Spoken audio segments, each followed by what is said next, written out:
आगे बढ़ रहे हैं।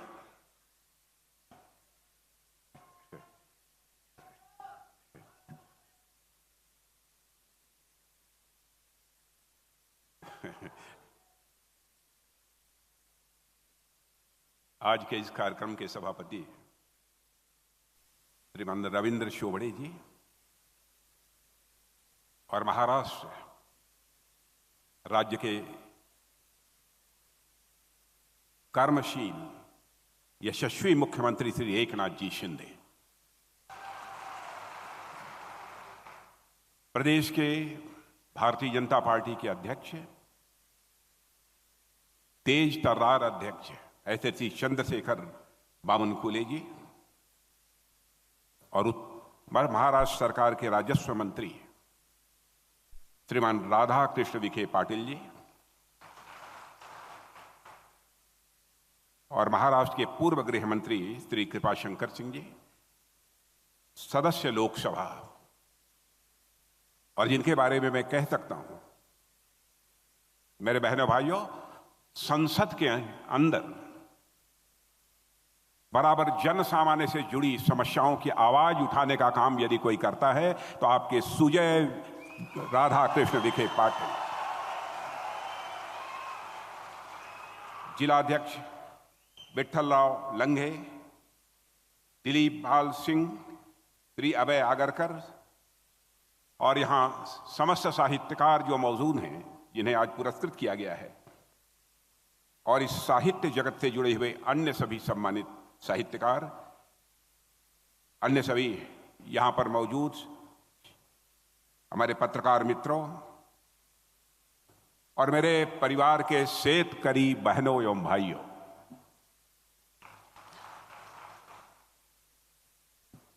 सचमुच आज इस कार्यक्रम में भाग लेकर मुझे बेहद खुशी हुई है। मुझे यह कल्पना नहीं थी कि कार्यक्रम का यह स्वरूप मुझे देखने को मिलेगा, और जो उमंग और उत्साह इस कार्यक्रम में आप लोगों के अंदर देख रहा हूं, तो अपनी बात की शुरुआत यहीं से करना चाहता हूं। मराठी तो मैं बोल नहीं सकता हूं, थोड़ा थोड़ा समझ सकता हूं, इसलिए मेरी तरफ से आप सभी को तुम्हा सर्व बंधु भगनीना माझा नमस्कार।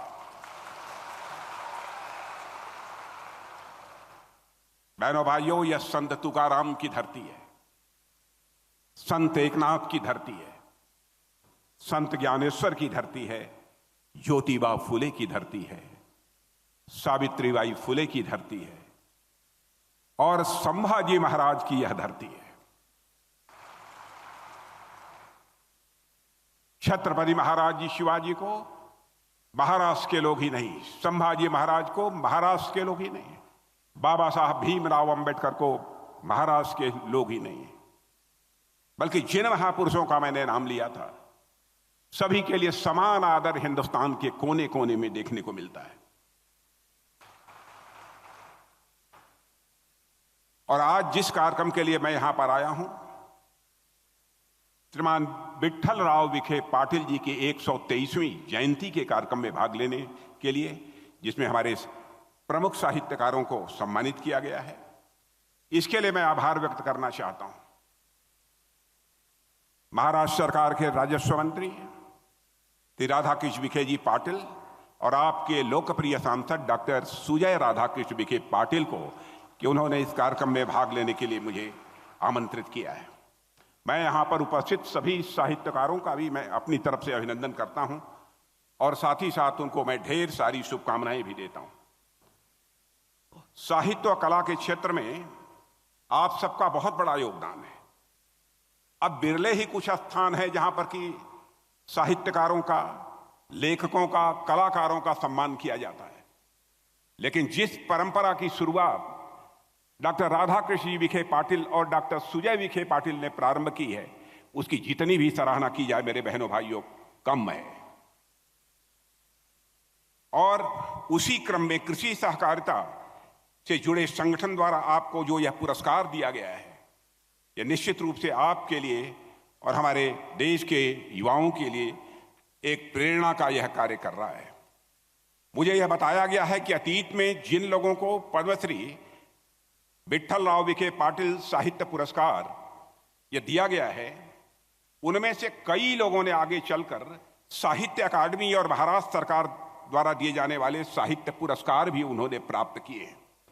यह इस बात का प्रमाण है कि आप जो चयन करते हैं वह योग्यता, प्रतिभा, क्षमता और उनके योगदान के आधार पर ऐसे साहित्यकारों का चयन करते हैं और इस कार्यक्रम में आप उन्हें पुरस्कृत करते हैं। इसलिए मैं मानता हूं कि इस सृजन भूमि पर आप सभी साहित्य प्रेमियों का सम्मान निश्चित रूप से यह भारत की महान साहित्यिक परंपरा को आगे बढ़ाने वाला यह काम है। मैं पुरस्कार प्रदान करने वाले कृषि सहकारिता क्षेत्र से जुड़े हुए आप सभी लोगों को अपनी तरफ से ढेर सारी हार्दिक शुभकामनाएं देता हूं। इन पुरस्कारों के माध्यम से आप न सिर्फ समाज में साहित्य और कला के प्रति रुचि जगाने का कार्य कर रहे हैं, बल्कि इसके माध्यम से श्री विठ्ठलराव पाटिल जी की महान परंपरा को आप सभी मिलकर आगे बढ़ाने का काम कर रहे हैं। साथियों, विठ्ठलराव जी पाटिल ने अपना पूरा जीवन भारत में कृषि, औद्योगिक क्षेत्र तथा सहकारिता के उत्थान में लगा दिया, इसे आप अच्छी तरह जानते हैं। आज कोऑपरेटिव सेक्टर में जो समृद्ध दिखाई दे रही है, केवल महाराष्ट्र में ही नहीं बल्कि सारे देश के लिए मैं कह सकता हूं, जो कि सहकारिता क्षेत्र के लिए एक प्रेरणा देने वाले पुरुष थे, उसमें हमारे पद्मश्री विठ्ठलराव जी विखे पाटिल का बहुत बड़ा योगदान है। एग्रीकल्चर सेक्टर में, कृषि क्षेत्र में उन्होंने जो कुछ भी किया है उससे हिंदुस्तान के दूसरे राज्यों के लोगों ने भी सीखा है। क्योंकि आज का यह सम्मान समारोह भी कृषि सहकारिता क्षेत्र से संबंधित समाज के समृद्ध लोगों के द्वारा आयोजित किया गया है, इसलिए मैं भी आपसे सहकारिता क्षेत्र तथा कोऑपरेटिव्स के बारे में ही कुछ विचार पहले मैं साझा करूंगा, उसके बाद मैं अन्य विषयों पर अपने विचार व्यक्त करूंगा। मेरे बहनों भाइयों, विठ्ठलराव जी विखे पाटिल के जीवन पर जब हम गौर करते हैं तो हम पाते हैं कि उनका पूरा जीवन भारत की उस परंपरा के अनुकूल है जिसमें हम यह मानते हैं कि भगवान कुछ लोगों को इस धरती पर विशेष काम करने के लिए भेजते हैं। आप यदि अवतारों की श्रृंखला यदि देखें तो दो तरीके के अवतार आपको इस धरती पर देखने को मिलेंगे। एक होते हैं पूर्ण अवतार, जिनमें हम भगवान श्री राम, भगवान श्री कृष्ण जैसे अवतारों को रखते हैं, और इन्हें पूर्ण अवतार इसलिए कहा जाता है क्योंकि ये लगभग सभी कलाओं के स्वामी तो रहे ही हैं, साथ ही साथ उनके व्यक्तित्व का प्रभाव पूरी दुनिया पर न केवल उस समय रहा बल्कि आज भी उसी तरह वह कायम है। दूसरे होते हैं अंशावतार। एक पूर्ण अवतार होते हैं, दूसरे होते हैं अंशावतार। वह वैसे लोग होते हैं जो साधारण मनुष्य की तरह जीवन जीते हैं, लेकिन एक मानव के रूप में कई सारी सीमाओं के बावजूद राष्ट्र और समाज के निर्माण पर अपना बहुत गहरा प्रभाव वह छोड़ते हैं। स्वतंत्रता संग्राम में हमने महात्मा गांधी को देखा, किस तरीके से उन्होंने देश में स्वतंत्रता संग्राम का नेतृत्व किया था। इसके अतिरिक्त आप महाराष्ट्र की भूमि पर लोकमान्य बाल गंगाधर तिलक का भी उदाहरण देख सकते हैं कि किस तरीके से उन्होंने अपनी सीमाओं के बावजूद राष्ट्रीय स्वतंत्रता संग्राम का नेतृत्व किया था। और महाराष्ट्र में छत्रपति महाराज शिवाजी महोत्सव और गणेश चतुर्थी जैसे महापर्वों को दोबारा शुरू कराने का काम यदि किसी ने किया था तो बहनों भाइयों उन्होंने ही किया था। कुछ ऐसे लोग अंशावतार होते हैं, यह होते तो साधारण मनुष्य हैं, लेकिन इनको ईश्वर किसी विशेष प्रयोजन के लिए इस धरती पर भेजते हैं। मुझे लगता है कि श्री विठ्ठलराव विखे पाटिल जी भी ईश्वर के द्वारा भेजे गए उन्हीं मनुष्यों में से एक थे जिन्होंने तमाम संघर्षों और सीमाओं के बावजूद तत्कालीन समाज के उत्थान के लिए अपना पूरा जीवन ही समर्पित कर दिया था। साथियों, विठ्ठलराव पाटिल ने उस समय समाज के लोगों में, विशेषकर किसानों में चेतना जगाने का कार्य किया, जिस समय भारतीय समाज अनेक रूढ़ियों व समस्याओं से ग्रस्त था। जब उन लोगों का आत्मविश्वास खत्म हो चुका था, वह उनमें कुछ नया करने की चेतना नहीं बची थी, तब श्री पाटिल जी ने उनका नेतृत्व किया, उन्हें संगठित भी किया और देश के कोऑपरेटिव मूवमेंट की शुरुआत उन्होंने की थी।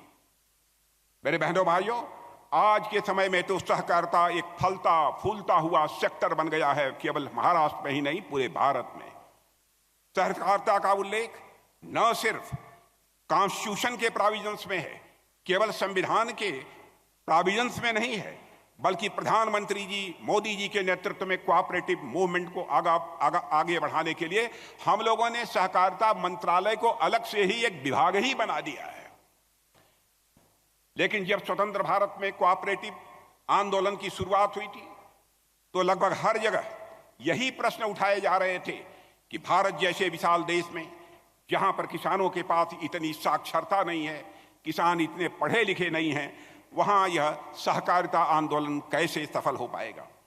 और मैं बताना चाहता हूं कि जिन लोगों ने ऐसे प्रश्न उठाए थे उनके पास ऐसे प्रश्न उठाने के वाजिब कारण भी थे मेरे बहनों भाइयों, क्योंकि तब हमारे आसपास हमारे समक्ष कई बड़ी चुनौतियां थीं, लेकिन हम भारतीयों ने न सिर्फ उन चुनौतियों का डटकर सामना किया बल्कि उससे पार पाने में और सफलता अर्जित करने में भी कामयाबी हम लोगों ने हासिल की।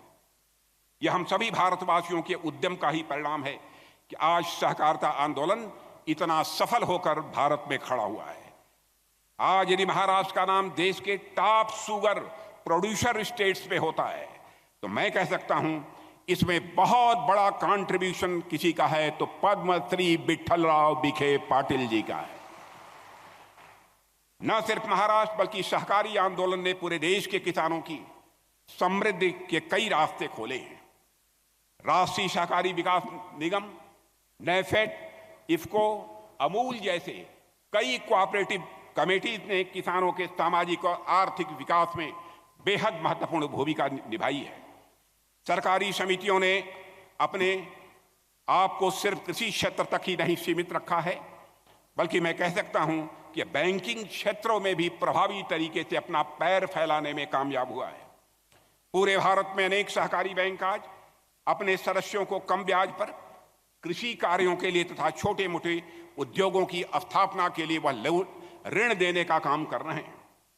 इसके अतिरिक्त यदि सरकारी स्तर पर किसानों के बीच कोऑपरेटिव सोसाइटीज को बढ़ावा देने की बात मैं आपसे करूं तो एक सरकार के तौर पर हमने एफपीओ यानी फार्मर प्रोड्यूसर्स ऑर्गेनाइजेशन की स्थापना करने को भी लगातार, इस काम को भी लगातार आगे बढ़ाने का हमने काम किया है। मेरे बहनों भाइयों, कोऑपरेटिव के क्षेत्र में मेरा यह मानना है, एक किसान का बेटा होने के नाते, एक शेतकरी का बेटा होने के नाते मेरा मानना है यह फार्मर्स प्रोड्यूसर्स ऑर्गेनाइजेशन किसानों के विकास में स्थान स्थान पर अब महत्वपूर्ण अपनी भूमिका का निर्वाह कर रहा है। और हमारे प्रधानमंत्री भी इसको बढ़ावा देने के लिए जिस भी प्रकार के सहयोग की आवश्यकता है वह सहयोग भी देने का काम कर रहे हैं। साथियों, एक कहावत है, कहावत तो अंग्रेजी में है लेकिन हिंदी में मैं उसे सुनाना चाहता हूं कि अकेले हम कुछ कर सकते हैं, अकेले हम कुछ कर सकते हैं, लेकिन यदि हम संगठित हों तो हम बहुत कुछ कर सकते हैं। यही सहकारिता में करके हम दिखाते हैं। यहां संगीत के कई जानकार लोग बैठे होंगे।